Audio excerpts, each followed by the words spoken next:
Assalamualaikum warahmatullahi wabarakatuh. Waalaikumsalam warahmatullahi wabarakatuh. Selamat pagi anak-anak. Pagi, Pak. Ini kita telah memasuki sebelum minggu terakhir ya, seperti itu. Dan kali ini kita akan mempelajari tentang teks yang biasanya menceritakan sesuatu, akan tetapi hanya berfokus pada satu topik, yaitu teks cerpen. Ada yang tahu cerpen itu kepanjangan dari apa? Cerita pendek, Pak. Ya, benar. Jadi teks cerpen itu adalah teks cerita pendek. Teks cerita pendek ini berbeda dengan teks atau novel atau ulasan buku fiksi yang mungkin telah kita pelajari atau telah dipelajari anak-anak ketika kalian waktu kelas 9 itu ada tentang buku fiksi. Nah, buku fiksi ketika dalam cerita pendek adalah kumpulan cerita pendek. Nah, ketika menjadi kumpulan cerita pendek maka itu termasuk dalam buku fiksi. Dan cerita pendek ini termasuk dalam sastra. Akan tetapi ada 3 pembagian. Ada yang masih ingat sastra itu apa aja? Lupa, Pak. Ya, cerita pendek ini masuknya di prosa. Nah, sastra itu, karya sastra, ingat-ingat ya, dicatat ya, karya sastra itu ada 3. Yang pertama, puisi. Kedua, prosa. Dan yang ketiga adalah drama. Puisi ini telah kita pelajari ketika kelas 10. Dan prosa itu ada 2. Sebenarnya ada 3 kan, tetapi yang satunya bisa dimasukkan di dalam novel seperti itu ya. Jadi ada cerpen dan novel. Nah, kali ini kita akan mempelajari cerpen. Udah paham sampai sini? Cerpen itu apa? Paham, Pak. Ya, sekali lagi ya Bapak ulang ya. Cerpen adalah salah satu karya sastra yang berisikan tentang satu pembahasan yang memang alurnya pendek seperti itu. Beda dengan novel. Jika novel itu biasanya berciri-ciri lebih dari 10.000 kata. Sedangkan cerpen itu 0 sampai 10.000 kata seperti itu. Itu cerpen ya. Nah, unsur pembangun cerpen adalah ada 6. Ada yang tahu unsur pembangun cerpen? Bersajak, Pak. Bukan, bersajak itu puisi. Nah ya udah, akan Bapak pancing. Yang pertama adalah tema. Data yang tahu? Yang kedua apa? Judul. Bukan, judul itu termasuk nanti di strukturnya. Dan tetapi ini unsur pembangun cerpen. Nah, tema. Jadi nanti judul juga masuknya di tema seperti itu. Ingat? Ya, ada tokoh dan penokohan. Ada yang tahu lagi?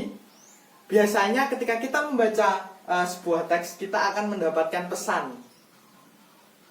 Nah, itu termasuk Watak nggak ada, Pak. ya, watak itu masuknya di penokohan.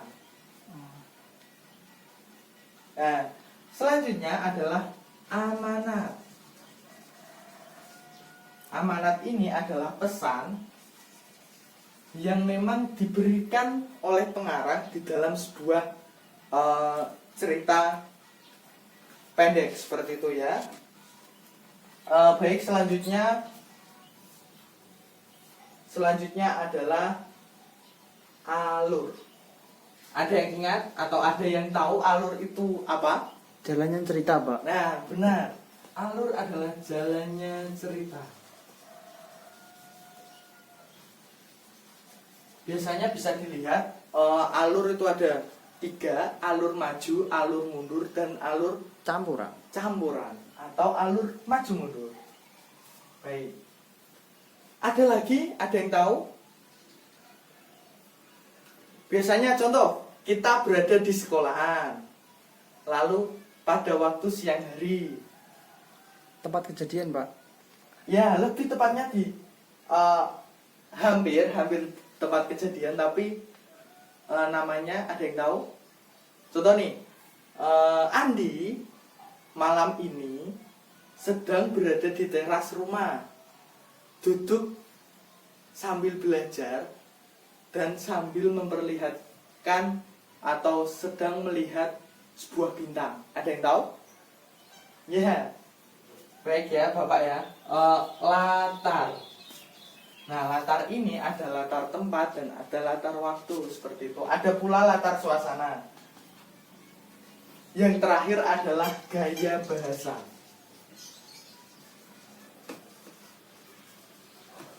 Jadi gaya bahasanya itu beda dengan gaya bahasa di novel maupun di puisi, apalagi drama. Dan di sini Bapak udah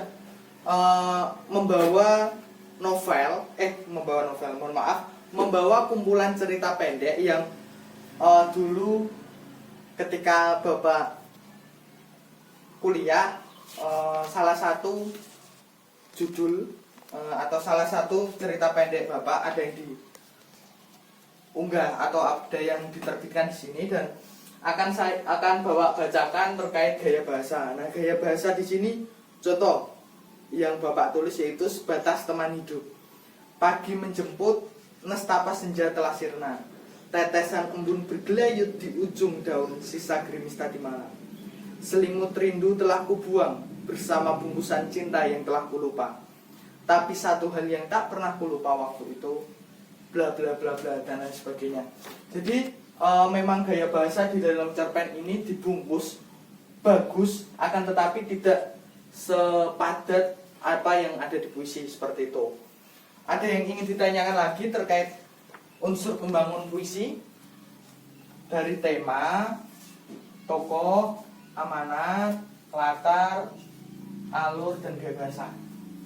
Silakan. Nggak ada, Pak. Nggak ada, yakin? Berarti lanjut ya.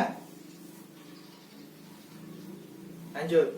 Ya, karena minggu lalu kita juga udah mempelajari tentang teks cerpen dan kita udah mengidentifikasi, minggu ini atau hari ini kita akan praktik secara langsung, praktik menulis cerita pendek. Ya, ditulis ya, silakan ya. Tentukan atau tulislah cerita pendek dengan menentukan atau dengan menggunakan 6 unsur pembangun yang ada di cerpen. Paham? Paham, Pak. Ya. Baik. Gini aja. Tema kita satukan satu kelas, jadi nanti temanya sama. Nah, kira-kira kalian ingin mengambil tema apa? COVID-19, Pak. Yakin COVID-19 kalian bisa? Enggak yang ringan dulu, contoh sekolah atau rumah atau mungkin masa depan, cita-cita atau apa? Cita-cita aja, Pak. Ya udah, cita-cita ya. Berarti tema yang kita ambil adalah cita-cita. Silakan tentukan cerita cerpen menurut kalian sendiri dengan tokohnya siapa, nanti wataknya apa, amanatnya apa, alurnya bagaimana, latarnya apa, dan gaya bahasanya apa. Paham? Paham, Pak. Ya. Baik, untuk itu silakan Bapak beri waktu 30 menit. Apakah cukup untuk waktu 30 menit? Cukup, Pak. Cukup ya, ya udah. Waktu 30 menit, silakan tulis cerpen menurut kalian dengan pertimbangan atau dengan mengangkat tema cita-cita seperti itu. Siap ya?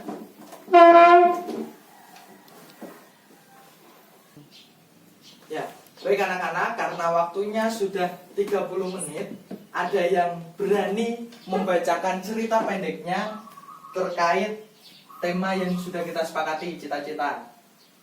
Ada yang berani? Saya, Pak. Ya. Siapa? Rifan, Pak. Rifan ya. Saya catat nih. Jadi, setiap kali kalian bisa atau berani mempresentasikan tugas kalian, kalian akan mendapatkan nilai atau mendapatkan bonus ya, seperti itu. Baik Mas Rifan, Judul yang diangkat Mas Rifan apa? Cita-cita. Cita-cita. Judulnya? Ilmuwan. Ingin menjadi ilmuwan. Oh, ingin menjadi ilmuwan. Baik, ingin menjadi ilmuwan. Menjadi ilmuwan. Silakan bisa cerita sebentar.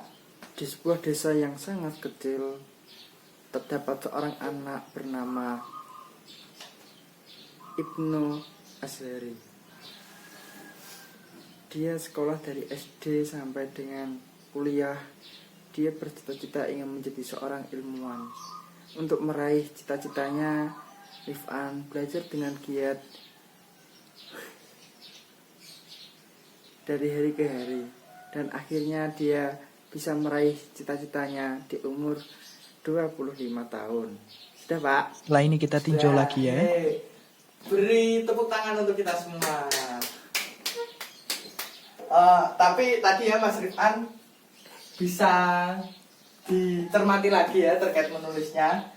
Untuk ada beberapa kesalahan diantaranya yaitu tokohnya. Nah, tokoh utama tadi yang pertama yaitu Ibnu, akan tetapi Mas Rifan mungkin terlalu bersemangat ya, sampai akhirnya tokoh Ibnu ini menjadi tokoh Rifan di kemudian paragraf Oh seperti iya, itu Pak, ya. tadi salah baca. Oh, salah baca, ya udah nggak apa-apa. Paham ya Mas Rifan ya? Untuk Paham. semuanya paham ya. Baik, silakan untuk ketua kelas bisa menutup. Alhamdulillah pada hari ini kita bisa menyelesaikan teks cerpen masing-masing. Silakan karyanya disimpan.